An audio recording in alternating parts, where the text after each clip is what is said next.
বদর যুদ্ধের আরো কিছুকাল পরের ঘটনা। যুদ্ধফেরত মুসলিমরা সবেমাত্র গুছিয়ে উঠতে শুরু করেছে। এমন সময় একদিন মক্কা থেকে নবী সাল্লাল্লাহু আলাইহি ওয়াসাল্লামের চাচা আব্বাস রাদিয়াল্লাহু আনহুর একটা চিঠি এসে নবী সাল্লাল্লাহু আলাইহি ওয়াসাল্লামের হাতে পৌঁছায়। চিঠিতে আব্বাস রাদিয়াল্লাহু আনহু উল্লেখ করেন যে মক্কার কাফেররা 3000 সৈন্যের এক বিশাল বাহিনী প্রস্তুত করে মদিনা আক্রমণের ছক কষছে। মদিনার মুসলিমেরা যেন এর বিপরীতে প্রস্তুতি নিতে শুরু করে। যদিও ইতোপূর্বে নবীজি সাল্লাল্লাহু আলাইহি ওয়াসাল্লাম স্বপ্নের মাধ্যমে আসন্ন এক যুদ্ধের আভাস পাচ্ছিলেন, কিন্তু শত্রু পরিবেষ্টিত মদিনার ঠিক কোন দিক থেকে যে আক্রমণ ঘনিয়ে আসছে তা তিনি ঠিক বুঝে উঠতে পারছিলেন না। চাচা আব্বাস রাদিয়াল্লাহু আনহুর এই পত্র তাকে একটি সুনির্দিষ্ট পত্রিকা তৈরিতে যার পর নয় সহায়তা করলো। আসন্ন যুদ্ধের প্রস্তুতির জন্য নবী সাল্লাল্লাহু আলাইহি ওয়াসাল্লাম বিজ্ঞ সাহাবীদের ডেকে একটি পরামর্শ বৈঠকের আয়োজন করলেন। কিভাবে শত্রুদের প্রতিহত করা যায় তা নিয়ে সকলের মতামত শুনতে চান তিনি। অনেক আলোচনা পর্যালোচনার পর দুটো বিকল্প সামনে উঠে এলো। হয় মুসলিমরা মদিনার অভ্যন্তরে বসে থাকবে প্রস্তুতি নিয়ে, শত্রু মদিনায় ঢুকতে চাইলে সদল বলে ঝাঁপিয়ে পড়বে তাদের উপর, নতুবা মদিনার বাইরে কোনো উন্মুক্ত প্রান্তরে গিয়ে শত্রুর সাথে সম্মুখ সমরে লিপ্ত হবে মুসলিম বাহিনী। যদিও নবীজি প্রথম মতের অর্থাৎ মদিনার অভ্যন্তরে বসে শত্রুর মোকাবিলা করার পক্ষেই ছিলেন, তথাপি তরুণ এবং অধিকাংশ আনসার সাহাবীরা দ্বিতীয় মতের পক্ষে রায় দেওয়াতে নবী সাল্লাল্লাহু আলাইহি ওয়াসাল্লাম তাদের মতটাকেই চূড়ান্ত ঘোষণা করেন। সিদ্ধান্ত হলো যে মদিনায় নয়, বরং মদিনার সীমানার বাইরে গিয়ে শত্রুর সাথে সম্মুখ সমরে লিপ্ত হবে মুসলিম বাহিনী।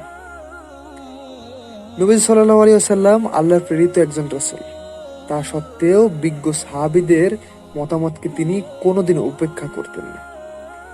যে সকল বিষয়ে সরাসরি ওহীর সিদ্ধান্ত আসতো না, সেগুলোতে নবীজি বিজ্ঞ এবং বিচক্ষণ সাহাবীদের ডেকে পরামর্শ করতেন।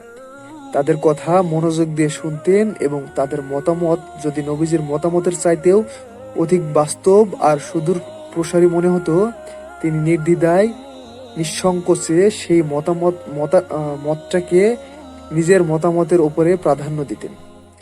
নবী সাল্লাল্লাহু আলাইহি ওয়াসাল্লামের চরিত্রের এই অনুপম দিক থেকে আমরা নেতৃত্বের অন্যতম গুণাবলীর সন্ধান পাই।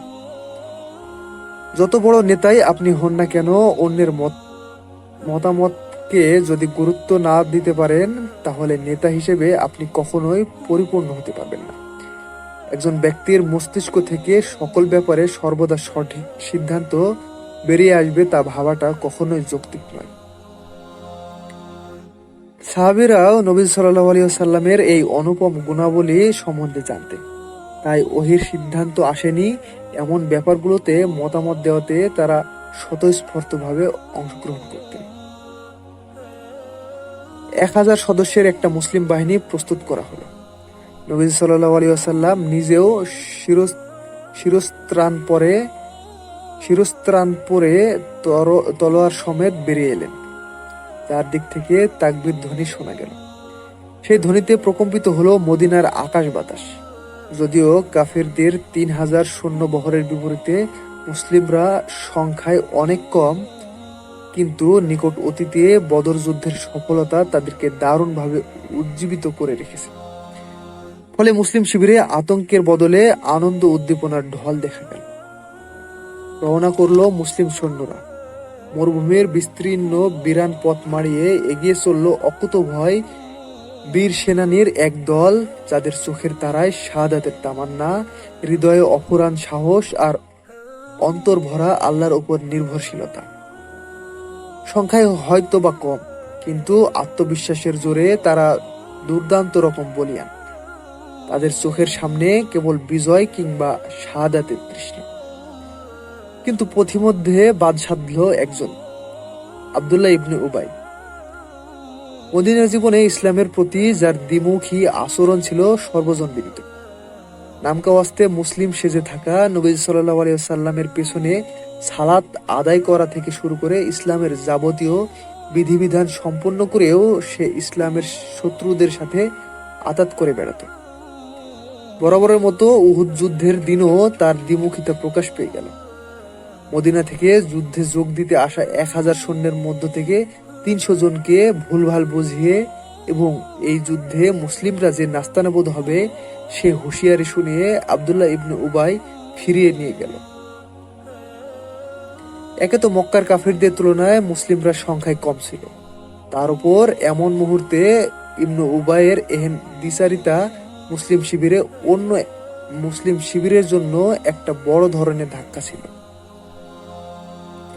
ইবনে উবাইয়ের শত্রুতা একটা ধাক্কা হিসেবে এলো বটে, কিন্তু অন্যান্য মুসলিম বীরদের আত্মবিশ্বাসে তা এতটুকু চিড় ধরাতে পারে। যে উৎসাহ উদ্দীপনা নিয়ে মুসলিম সেনাবাহিনী এসেছিল তাতে একটুও ভাটা পড়েনি। মুসলিমরা উহুদ প্রান্তরে এসে থামল। নবীজি সাল্লাল্লাহু আলাইহি ওয়াসাল্লাম ঠিক করলেন এখানেই মক্কার কাফির বাহিনীকে মোকাবেলা করা হবে। কোন কোন জায়গায় সৈন্যরা কিভাবে যুদ্ধ করবে তা তিনি সবিস্তরে বুঝিয়ে দিলেন সকলকে। উহুদ প্রান্তরের পাশে ছিল কয়েকটা গিরিপথ যা দিয়ে শত্রুপক্ষ যে কোনো সময় আক্রমণ চালাতে পারে। ওই সকল গিরিপথে নবী সাল্লাল্লাহু আলাইহি ওয়াসাল্লাম 50 জন দক্ষ তীরন্দাজকে নিয়োগ করলেন। তাদের সেনাপতি হিসেবে দায়িত্ব দিলেন সাহাবী আব্দুল্লাহ ইবনু জুবাইর রাদিয়াল্লাহু আনহু। তীরন্দাজদের উদ্দেশ্যে তিনি বারংবার হুঁশিয়ারি উচ্চারণ করে বলে দিলেন যে, খবরদার, যদি দেখো আমরা কাফিরদের উপর বিজয় লাভ করেছি তবুও তোমরা এই গিরিপথ ছেড়ে কোথাও যাবে না। আবার যদি দেখো যে কাফেররা আমাদের উপর বিজয় লাভ করেছে তথাপি আমাদের সাহায্য করার জন্যও এখান থেকে সরবে না। নির্ধারিত সময়ে যুদ্ধ শুরু হলো। বিশাল সৈন্যবহরের কুরাইশ বাহিনীর সাথে অল্প সংখ্যক মুসলিম বাহিনীর এক অসম লড়াই। কিন্তু কি আশ্চর্য, বিপুল অস্ত্রশস্ত্রে সজ্জিত এত বড় একটা বাহিনী কোনোভাবেই যেন মুসলিমদের সামনে দাঁড়াতে পারল না। মুসলিম আনসার আর মুজাহিদদের বীরত্ব, কৌশল, সাহস আর শক্তিমত্তার সামনে বিশালকায় বাহিনী যেন প্রতি মুহূর্তে পর্যদস্ত হচ্ছে। যদিও যুদ্ধের ফলাফল মুসলিমদেরই পক্ষে, তবুও কিছু সাহাবী ইতোমধ্যেই শাহাদাতের পেয়ালা পান করে মহান রবের সান্নিধ্যে পাড়ি জমিয়েছে। তাদের মধ্যে নবী সাল্লাল্লাহু আলাইহি ওয়াসাল্লামের অত্যন্ত প্রিয় কয়েকজন সাহাবীও ছিলেন। আস্তে আস্তে মুসলিমদের বিজয় আরো স্পষ্ট হতে শুরু করলো। একটা পর্যায়ে দেখা গেল মুসলিমদের সাথে সম্মুখ লড়াইয়ে টিকতে না পেরে কুরাইশ বাহিনী সদল বলে পালাতে শুরু করেছে। প্রাণ নিয়ে পালাতে গিয়ে তারা পশ্চাতে ফেলে যায় তাদের অস্ত্রশস্ত্র, আহার আদি ব্যবহার্য জিনিসপত্র, এমনকি মহিলারা তাদের অলংকার পর্যন্ত ছেড়ে ছুড়ে পলায়ন করতে শুরু করে। মুসলিম শিবিরে বিজয়ের একটা গুঞ্জন তৈরি হতে লাগলো। ইতিহাসের চরম বিপর্যয়ের মুহূর্তটা অবশেষে ঘনিয়ে এলো তখন। কুরাইশ বাহিনীকে দিকবিদিক শূন্য হয়ে পশ্চাৎ গমন করতে দেখে, তাদের ফেলে যাওয়া জিনিসপত্রের বিপুল সম্ভার দেখে গিরিপথে দায়িত্বরত তীরন্দাজ বাহিনী ভাবল যুদ্ধ বুঝি চূড়ান্তভাবে সমাপ্ত এবং মুসলিমেরা মনে হয় বিজয় মাল্য গলায় পরবার জন্য প্রস্তুত। কুরাইশ বাহিনীকে যেহেতু তারা প্রাণ নিয়ে পালাতে দেখেছে, সুতরাং তারা ধরেই নিল বিপদের আর কোনো শঙ্কা নেই। এখন চাইলেই গিরিপথ ছেড়ে দেওয়া যায়। আর তাছাড়া নতুন ইসলামে আসা এই তীরন্দাজদের তনুমনে ইসলামের ব্যবহারিক শিক্ষার সুষম বিকাশ তখনও ঘটেনি। কুরাইশদের ফেলে যাওয়া গনিমতের জিনিসপত্র দেখে তারা খানিকটা আপ্লুত হয়ে পড়ে। সেসব কুড়িয়ে নেওয়ার তীব্র বাসনাও তাদেরকে গিরিপথ উন্মুক্ত করে দেওয়াতে উৎসাহ যোগায়। তারা যখন গিরিপথ থেকে সরে যেতে শুরু করলো, তখন তাদের দলপতি আব্দুল্লাহ ইবনু জুবাইর রাদিয়াল্লাহু আনহু তাদেরকে নবী সাল্লাল্লাহু আলাইহি ওয়াসাল্লামের হুঁশিয়ারি বার্তা স্মরণ করিয়ে দিয়ে বললেন, তোমরা ভুল করছো। নবীজি তোমাদের কি বলে গিয়েছেন মনে নেই? মুসলিমদের জয় কিংবা পরাজয় যাই ঘটুক, গিরিপথ উন্মুক্ত করে দিয়ে তোমাদের কোনো অবস্থাতেই সরে যেতে বারণ করেছিলেন তিনি। কিন্তু আব্দুল্লাহ ইবনু জুবাইর রাদিয়াল্লাহু আনহুর কথাকে গ্রাহ্য করলো না তীরন্দাজের দল। তারা বেশ ফুরফুরে মন এবং মেজাজ নিয়ে যুদ্ধক্ষেত্রে নেমে এলো গিরিপথ অরক্ষিত রেখে। এরপরে ঘটল ইতিহাসের চরমতম একটা বিপর্যয়। মুসলিম তীরন্দাজরা ভেবেছিল যুদ্ধ বুঝি শেষ। এর জন্যে তারা বিজয়ীদের সাথে যোগ দিতে গিরিপথ ছেড়ে ময়দান নেমে এলো। এই সুযোগটাকে ভালোভাবে লুফে নিয়েছিলেন খালিদ ইবনে ওয়ালিদ। তিনি তখনও ইসলাম গ্রহণ করেননি। তিনি মুসলিম তীরন্দাজদের ছেড়ে দেওয়া গিরিপথে ঢুকে মুসলিম শিবিরের উপর ঝাঁপিয়ে পড়লেন সদলবলে। প্রতিপক্ষের এমন আকস্মিক আক্রমণের জন্য মোটেও প্রস্তুত ছিল না মুসলিম বাহিনী। ফলে শত্রুর পাল্টা আঘাতে ছন্নছাড়া হয়ে যায় তারা। বিজয়ের দ্বারপ্রান্তে দাঁড়িয়ে এমন বিপর্যয়ের মুখোমুখি হয়ে বেপরোয়া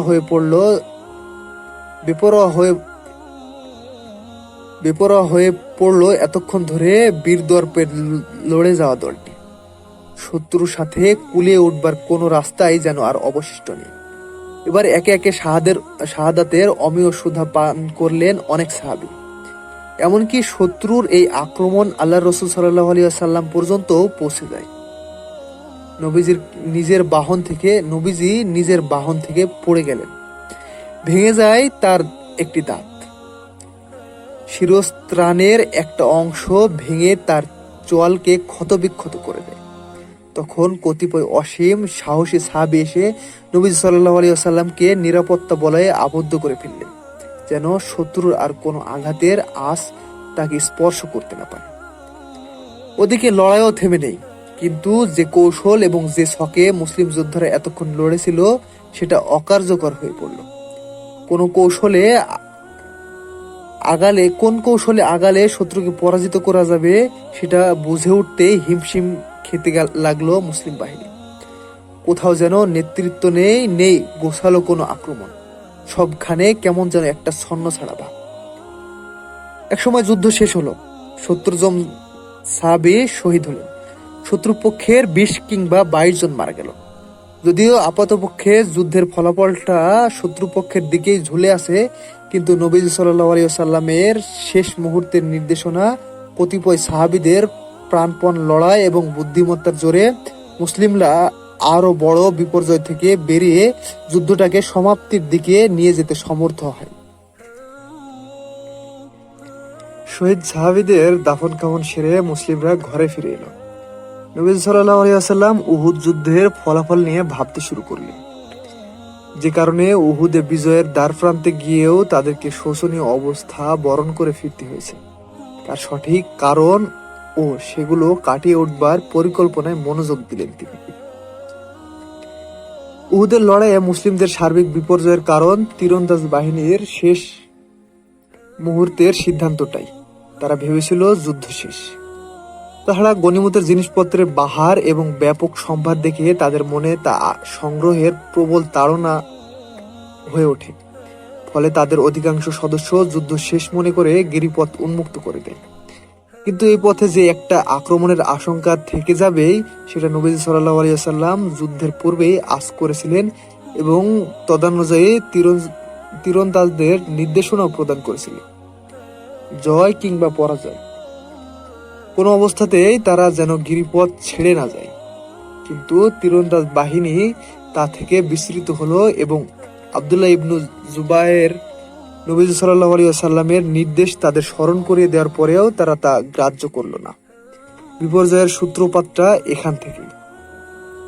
তবে লক্ষণীয় ব্যাপার হলো এই, সেদিন যেসব তীরন্দাজের ভুলে মুসলিম বাহিনীকে কড়া মাসুল গুনতে হয়েছে, নিশ্চিত বিজয়ের দ্বারপ্রান্ত থেকে ফেরত আসতে হয়েছে রিক্ত হস্তে, যাদের একটা ভুল সিদ্ধান্তের কারণে অনেক সাহাবীকে শহীদ হতে হয়েছে, নবীজিকে হতে হয়েছে রক্তাক্ত, তাদেরকে কিন্তু নবীজি সাল্লাল্লাহু আলাইহি ওয়াসাল্লাম একটিবারের জন্য শাসাননি। একটিবারের জন্য তাদের সাথে কড়া ভাষায় কথা বলেননি, তাদেরকে ভৎসনা করেননি। বরং যে গনিমতের মোহে তারা ক্ষণিকের জন্য বিভ্রান্ত হয়েছিল, তা যে একটা আত্মিক উন্নতির ঘাটতির কারণে, তা পরম যত্নে তাদের বুঝিয়ে দিয়েছিলেন। সদ্য ইসলাম গ্রহণ করা সেসব মুসলিম যে আত্মিকভাবে তার নিজেদের উন্নতি ঘটাবার তেমন কোনো সুযোগ পাননি, তা নবীজি জানতেন। নবীজি তাদের ভুলকে বড় করে না দেখে তাদের আত্মত্যাগকে বড় করে দেখেছিলেন সেদিন। এমন ঘটনার বিপরীতে এমন নিদারুণ বিপর্যয়ের পর পৃথিবীর অন্য কোনো নেতা হলে ওই সকল তীরন্দাজকে মৃত্যুদণ্ড প্রদান করে ছাড়ত, কিন্তু নিজে আহত হয়ে নিজের প্রিয়তম সাহাবীদের হারিয়ে এবং শত্রু বাহিনীর হাতে পর্যদস্ত হয়েও ধৈর্যের এক চরম পারাকাষ্ঠা দেখিয়েছেন নবী সাল্লাল্লাহু আলাইহি ওয়াসাল্লাম। তিনি পরবর্তী যুদ্ধের ছক কষতে বসে পড়লেন, কিন্তু তাতে পূর্বের সাহাবীরা যাদের ভুলের মাসুল বইতে হলো পুরো মুসলিম বাহিনীকে, তাদের জন্য ভৎসনা, তিরস্কার কিংবা একদণ্ড শাস্তিও তিনি রাখেননি। ধৈর্যের ব্যাপারে তিনি ছিলেন এক অনন্য অসাধারণ ব্যক্তিত্ব, আর ভালোবাসা দিয়ে আপন করে নেওয়া ছিল তার এক বিস্ময়কর ক্ষমতা। তাকে মানবতার জন্য রহমত হিসেবে পাঠানো হয়েছে। তার কাছ থেকে এমন অনুপম দর্শন দুনিয়া পাবে, এটাই তো স্বাভাবিক।